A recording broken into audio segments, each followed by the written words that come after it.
उषा प्रियमवदा की कहानी वापसी में परंपरा और आधुनिकता का द्वंद्व है। आधुनिकता के इस दौर में दो पीढ़ियों के बीच हो रहे बदलाव व टकराव का लेखा जोखा प्रस्तुत है। कहानी में सेवानिवृत्त होकर घर लौटे गजाधर बाबू को अपने ही घर में पराया कर दिए जाने के कटु अनुभवों को चित्रित किया गया है। तो चलिए कहानी शुरू करते हैं। गजाधर बाबू ने कमरे में जमा सामान पर एक नज़र दौड़ाई। 2 बक्सा, डोलची, बाल्टी। यह डिब्बा कैसा है गणेशी? उन्होंने पूछा। गणेशी बिस्तर बांधता हुआ कुछ गर्व, कुछ दुख, कुछ लज्जा से बोला। घरवाली ने साथ को कुछ बेसन के लड्डू दिए हैं। कहा बाबूजी को पसंद थे। अब कहाँ हम गरीब लोग आपके कुछ खातिर कर पाएंगे। घर जाने की खुशी में भी गजाधर बाबू ने एक विषाद का अनुभव किया, जैसे एक परिचित, स्नेही, आदरमय, सहज संसार से उनका नाता टूट रहा हो। कभी कभी हम लोगों की भी खबर लेते रहिएगा, गणेशी बिस्तर में रस्सी बांधता हुआ बोला। कभी कुछ जरूरत हो तो लिखना गणेशी। इस अगहन तक बिटिया की शादी कर दो। गणेशी ने अंगोछे के छोर से आंखें पोंछी। अब आप लोग सहारा न देंगे तो कौन देगा? आप यहाँ रहते तो शादी में कुछ हौसला रहता। गजाधर बाबू चलने को तैयार बैठे थे। रेलवे क्वार्टर का यह कमरा, जिसमें उन्होंने कितने वर्ष बिताए थे, उनका सामान हट जाने से कुरूप और नग्न लग रहा था। आंगन में रोपे पौधे भी जान पहचान के लोग ले गए थे और जगह जगह मिट्टी बिखरी हुई थी। पर पत्नी बाल बच्चों के साथ रहने की कल्पना में यह बिछोह एक दुर्लभ लहर की तरह उठकर विलीन हो गया। गजाधर बाबू बहुत खुश थे, बहुत खुश। 35 साल की नौकरी के बाद वह रिटायर होकर जा रहे थे। इन वर्षों में अधिकांश समय उन्होंने अकेले रहकर काटा था। उन अकेले क्षणों में उन्होंने इसी समय की कल्पना की थी जब वह अपने परिवार के साथ रह सकेंगे। इसी आशा के सहारे वह अपने अभाव का बोझ ढो रहे थे। संसार की दृष्टि में उनका जीवन सफल कहा जा सकता था। उन्होंने शहर में एक मकान बनवा लिया था। बड़े लड़के अमर और लड़की क्रांति की शादियां कर दी थी। 2 बच्चे ऊंची आकांक्षाओं में पढ़ रहे थे। गजाधर बाबू नौकरी के कारण प्रायः छोटे स्टेशनों पर रहे और उनके बच्चे और पत्नी शहर में, जिससे पढ़ाई में बाधा न हो। गजाधर बाबू स्वभाव से बहुत स्नेही व्यक्ति थे और स्नेह के आकांक्षी भी। जब परिवार साथ था, ड्यूटी से लौटकर बच्चों से हंसते बोलते, पत्नी से कुछ मनोविनोद करते थे। उन सबके चले जाने से उनके जीवन में गहन सूनापन भर उठा। खाली क्षणों में उनसे घर में टिका न जाता। कभी प्रवृत्ति के न होने पर भी उन्हें पत्नी की स्नेहपूर्ण बातें याद आती रहती। दोपहर में गर्मी होने पर भी वह 2 बजे तक आग जलाए रहती और उनके स्टेशन से वापस आने पर गरम गरम रोटियां सेकती। उनके खा चुकने और मना करने पर भी थोड़ा सा कुछ और थाली में परोस देती और बड़े प्यार से आग्रह करती। जब वह थके हारे बाहर से आते तो उनकी आहट पावर रसोई के द्वार पर निकल आती और उनकी सज्जल आंखें मुस्कुरा उठती। गजाधर बाबू को तब हर छोटी बात भी याद आती और वह उदास हो उठते। अब कितने वर्षों बाद वह अवसर आ गया था जब वह फिर उसी स्नेह और आदर के मध्य रहने जा रहे थे। टोपी उतारकर गजाधर बाबू ने चारपाई पर रख दी। जूते खोलकर नीचे खिसका दिए। अंदर से रह रहकर कह कहो की आवाज़ें आ रही थी। इतवार का दिन था और उनके सब बच्चे इकट्ठे होकर नाश्ता कर रहे थे। गजाधर बाबू के सूखे चेहरे पर संदिग्ध मुस्कान आ गई। उसी तरह मुस्कुराते हुए वह बिना खांसे अंदर चले गए। उन्होंने देखा कि नरेंद्र कमर पर हाथ रखे शायद गत रात्रि की फिल्म में देखे गए किसी नृत्य की नकल कर रहा था। बसंती हंस हंसकर दोहरी हो रही थी।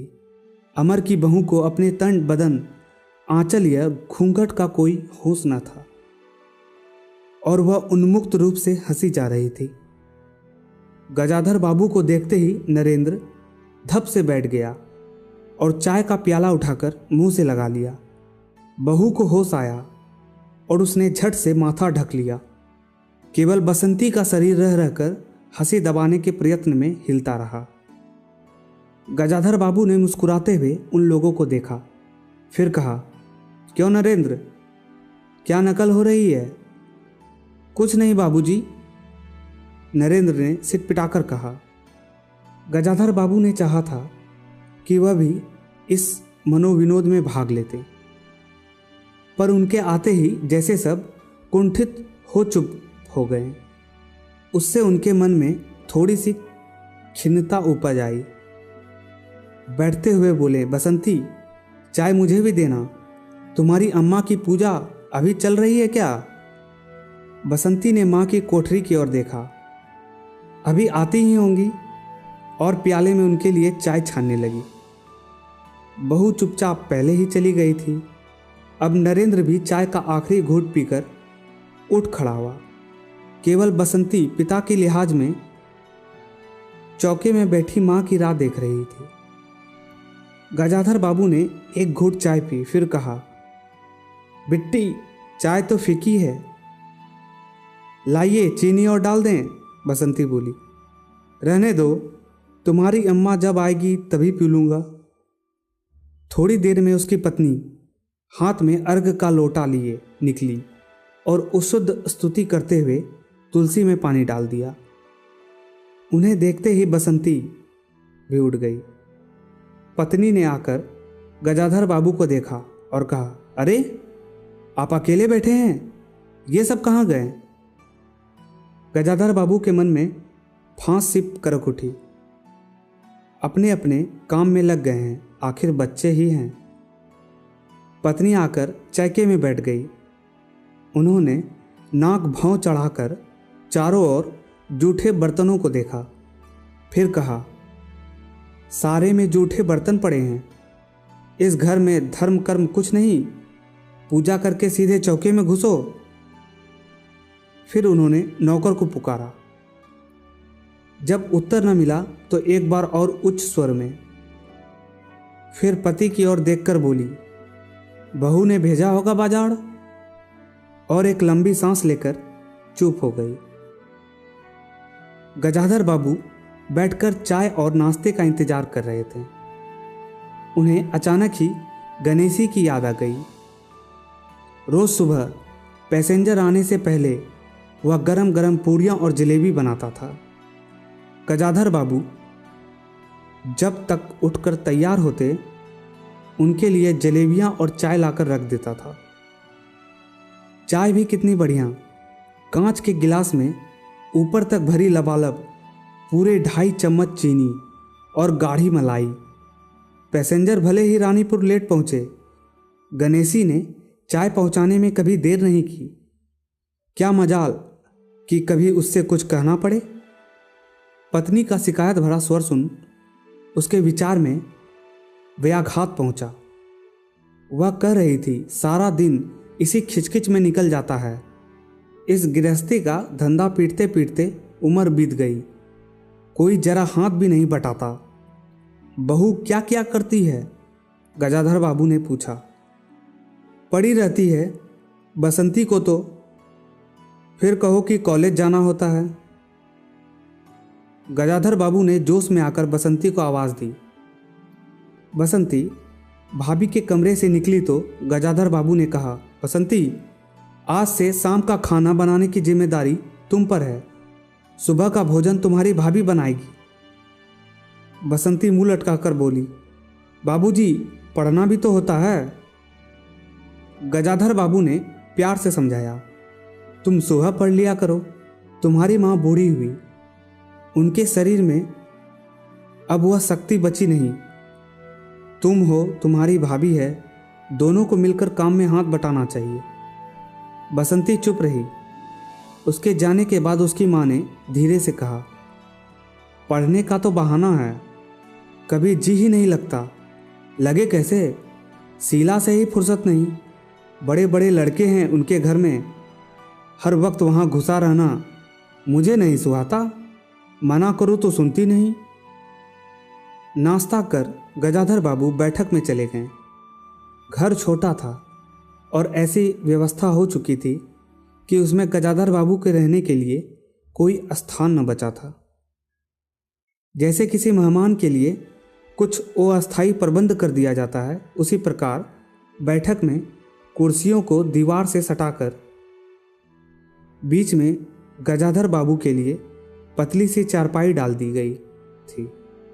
गजाधर बाबू उस कमरे में पड़े पड़े कभी कभी अनायास ही इस अस्थायित्व का अनुभव करने लगते। उन्हें याद हो आती उन रेलगाड़ियों की जो आती और थोड़ी देर रुककर किसी और लक्ष्य की ओर चली जाती। घर छोटा होने के कारण बैठक में ही अब अपना प्रबंध किया था। उनकी पत्नी के पास अंदर एक छोटा कमरा अवश्य था, पर वह एक और अचारों के मर्तबान, दाल चावल के कनस्तर और घी के डब्बों से घिरा था। दूसरी ओर पुरानी रजाइयाँ दरियों में लिपटी और रस्सी से बंधी रखती थी। उसके पास एक बड़े से टीन के बक्से में घर भर के गर्म कपड़े थे। बीच में एक अलगनी बांधी हुई थी जिस पर प्रायः बसंती के कपड़े लापरवाही से पड़े रहते थे। वह भरसक उस कमरे में नहीं जाते थे। घर का दूसरा कमरा अमर और उसकी बहू के पास था। तीसरा कमरा जो सामने की ओर था, बैठक था।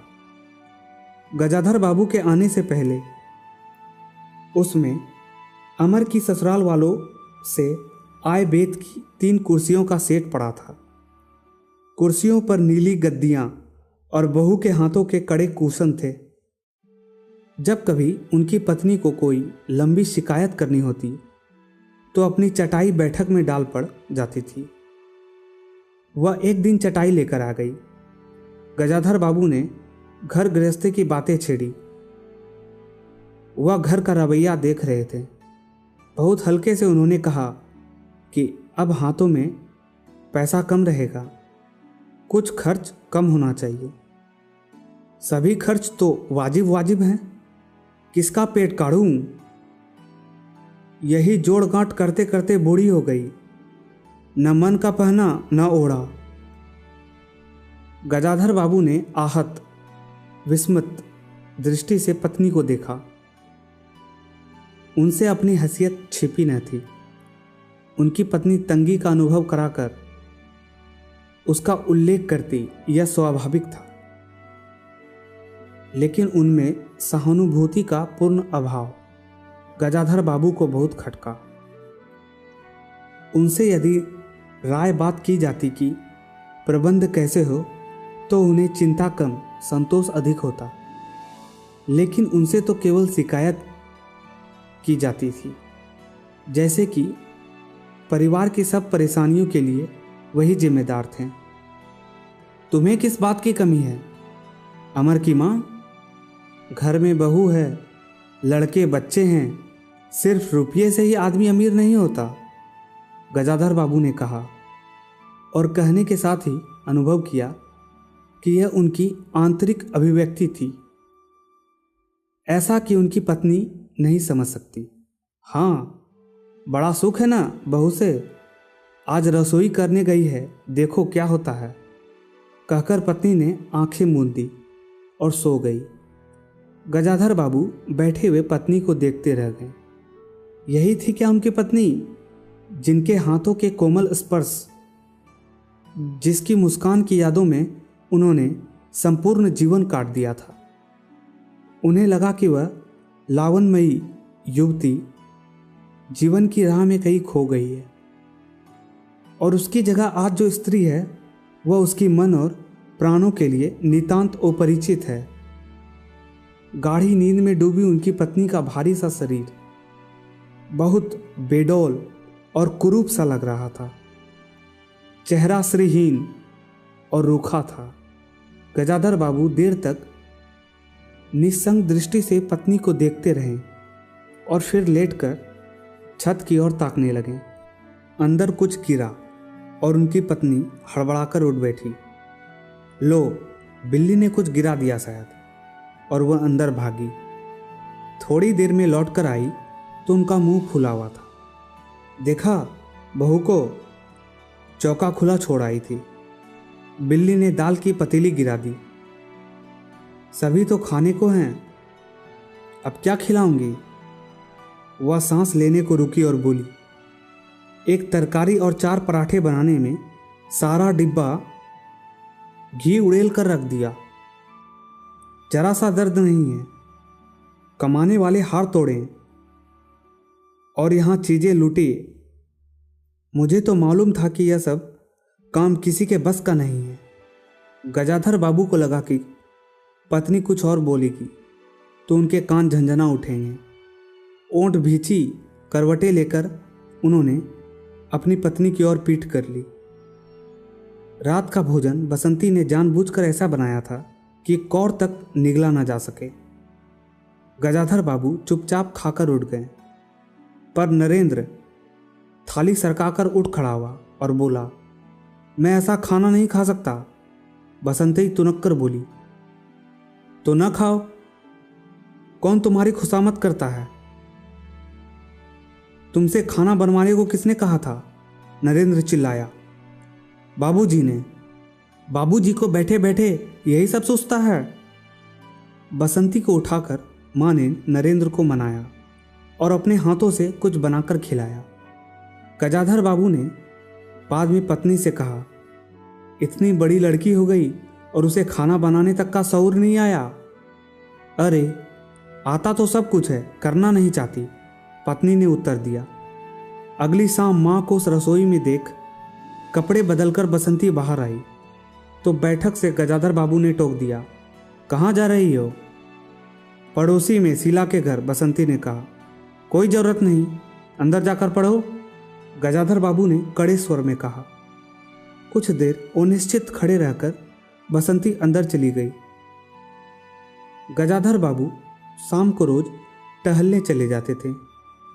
लौटकर आए तो पत्नी ने कहा, क्या कह दिया बसंती से? शाम से मुंह लपेटे पड़ी है, खाना भी नहीं खाया। गजाधर बाबू खिन्न हो आए। पत्नी की बात का उन्होंने कुछ उत्तर नहीं दिया। उन्होंने मन में निश्चय कर लिया कि बसंती की शादी जल्द ही करवा देनी है। उस दिन के बाद बसंती पिता से बची बची रहने लगी। जाना होता तो पिछवाड़े से जाती। गजाधर बाबू ने 2-1 बार पत्नी से पूछा तो उत्तर मिला, रूठी हुई है। गजाधर बाबू को रोष हुआ, लड़की के इतने मिजाज, जाने को रोक दिया तो पिता से बोलेगी नहीं। फिर उनकी पत्नी ने ही सूचना दी कि अमर अलग रहने की सोच रहा है। क्यों? गजाधर बाबू ने चकित होकर पूछा। पत्नी ने साफ साफ उत्तर नहीं दिया। अमर और उसकी बहू की शिकायतें बहुत थी। उनका कहना था कि गजाधर बाबू हमेशा बैठक में ही पड़े रहते हैं। कोई आने जाने वाला हो तो कहीं बिठाने की जगह नहीं।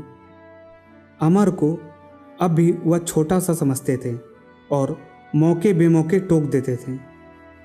बहू को काम करना पड़ता था और सास जब तब फूहड़पन पर ताने देती रहती थी। हमारे आने से पहले भी कभी ऐसी बात हुई थी? गजाधर बाबू ने पूछा। पत्नी ने सिर हिलाकर बताया कि नहीं, पहले अमर घर का मालिक बनकर रहता था। बहू को कोई रोक टोक न थी। अमर के दोस्त का प्रायः यहीं अड्डा जमा रहता था और अंदर से चाय नाश्ता तैयार होकर जाता रहता था। बसंती को भी वही अच्छा लगता था।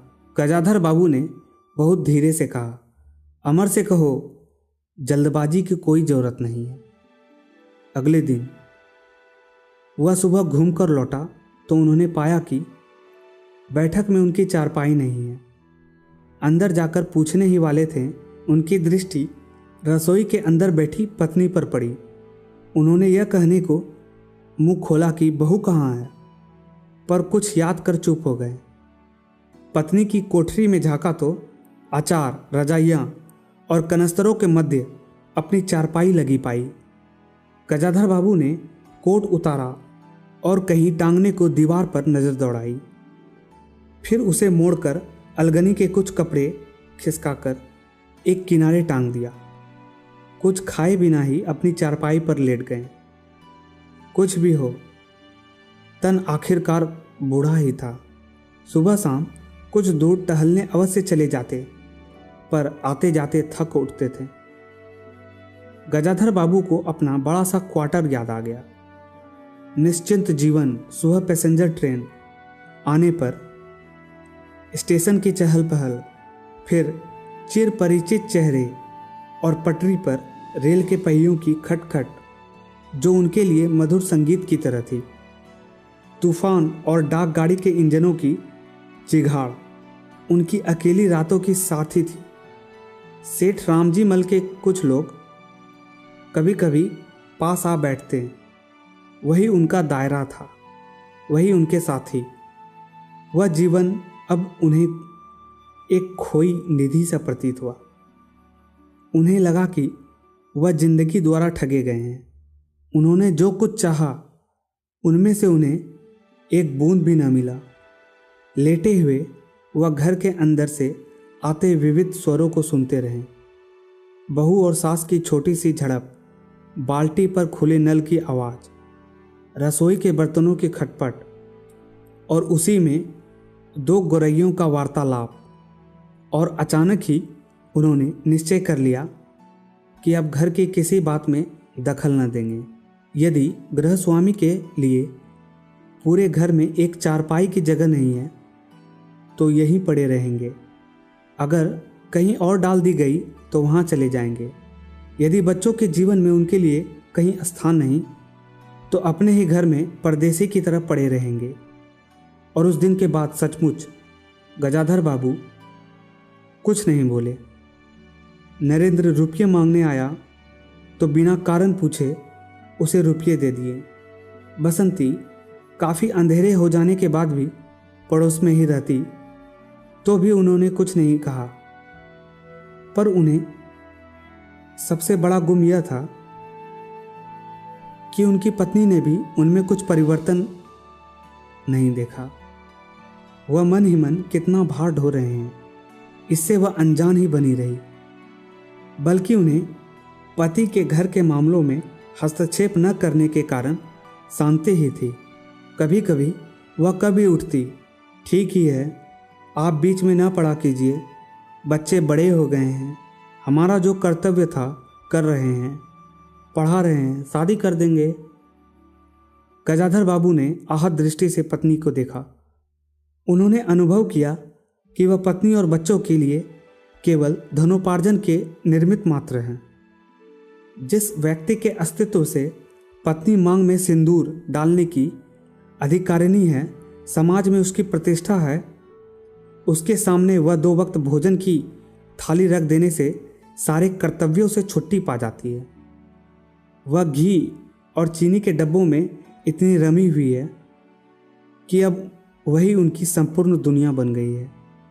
गजाधर बाबू उनके जीवन के केंद्र नहीं हो सकते। उन्हें तो अब उनकी शादी के लिए भी उत्साह बुझ गया। किसी बात में हस्तक्षेप न करने के निश्चय के बाद भी उनका अस्तित्व उस वातावरण का एक भाग न बन सका। उनकी उपस्थिति उस घर में ऐसी असंगत लगने लगी थी जैसे सजी हुई बैठक में उनकी चारपाई थी। उनकी सारी खुशी एक गहरी उदासीनता में डूब गई। इतने सब निश्चयों के बावजूद भी एक दिन बीच में दखल दे बैठे। पत्नी स्वभावानुसार नौकर की शिकायत कर रही थी, कितना कामचोर है, बाजार की भी चीज़ों में पैसा बनाता है, खाने बैठता है तो खाता ही चला जाता है, गजाधर बाबू को बराबर यह महसूस होता रहता था कि उनके घर का रहन सहन और खर्च उनकी हैसियत से कहीं ज़्यादा है। पत्नी की बात सुनकर कहने लगे कि नौकर का खर्च बिल्कुल बेकार है, छोटा मोटा काम है, घर में 3 मर्द हैं, कोई ना कोई कर ही देगा। उन्होंने उसी दिन नौकर का हिसाब कर दिया। अमर दफ्तर से आया तो नौकर को पुकारने लगा। अमर की बहू बोली, बाबूजी ने नौकर छुड़ा दिया है। क्यों? कहते हैं खर्चा बहुत है। यह वार्तालाप बहुत सीधा सा था, पर जिस टोन में बहू बोली गजाधर बाबू को खटक गया। उस दिन भी भारी हो जाने के कारण गजाधर बाबू टहलने नहीं गए। आलस्य में उठकर बत्ती भी नहीं जलाई थी और इस बात से बेखबर नरेंद्र माँ से कहने लगा, अम्मा तुम बाबूजी से कहती क्यों नहीं? बैठे बिठाए कुछ नहीं तो नौकर ही छुड़ा दिया। अगर बाबूजी यह समझते हैं कि मैं साइकिल पर गेहूं रख आटा पिसवाने जाऊंगा तो मुझसे ये नहीं होगा। हाँ अम्मा, बसंती का स्वर था। मैं कॉलेज भी जाऊं और लौटकर घर में झाड़ू भी लगाऊं, यह मेरे बस की बात नहीं है।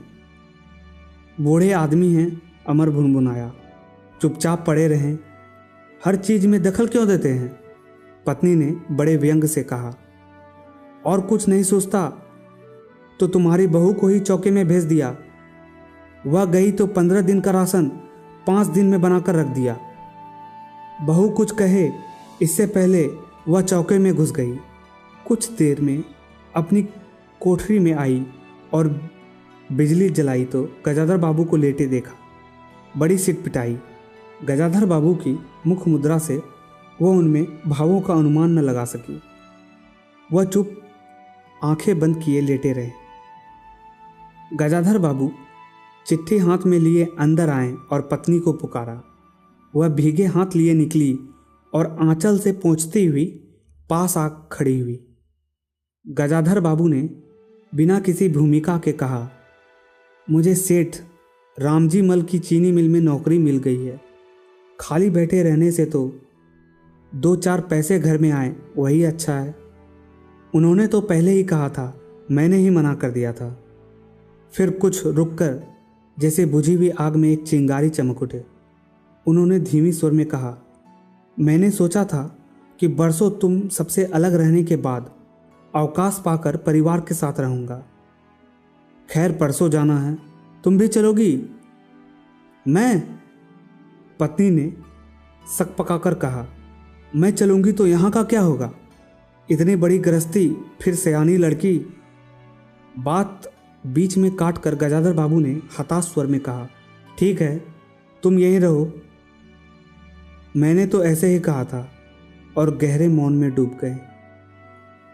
नरेंद्र ने बड़ी तत्परता से बिस्तर बांधा और रिक्शा बुला लिया। गजाधर बाबू का टीन का बक्सा और पतला सा बिस्तर उस पर रख दिया। नाश्ते के लिए लड्डू और मठरी की डलिया हाथ में लिए गजाधर बाबू रिक्शे पर बैठ गए। एक दृष्टि उन्होंने परिवार पर डाली, फिर दूसरी ओर देखने लगे और रिक्शा चल पड़ा। उसके जाने के बाद सब अंदर लौट आए। बहू ने अमर से पूछा, सिनेमा ले चलिएगा ना? बसंती ने उछलकर कहा, भैया हमें भी। गजाधर बाबू की पत्नी सीधे चौके में लौट गई। बची हुई मठरियों को कटोरदान में रखकर अपने कमरे में लाई और कनस्तरों के पास रख दिया। फिर बाहर आकर कहा, अरे नरेंद्र, बाबूजी की चारपाई कमरे से निकाल दो, उसमें चलने तक की जगह नहीं है। आज की कहानी में इतना ही। फिर मुलाकात होगी एक और नई कहानी के साथ। तब तक के लिए धन्यवाद।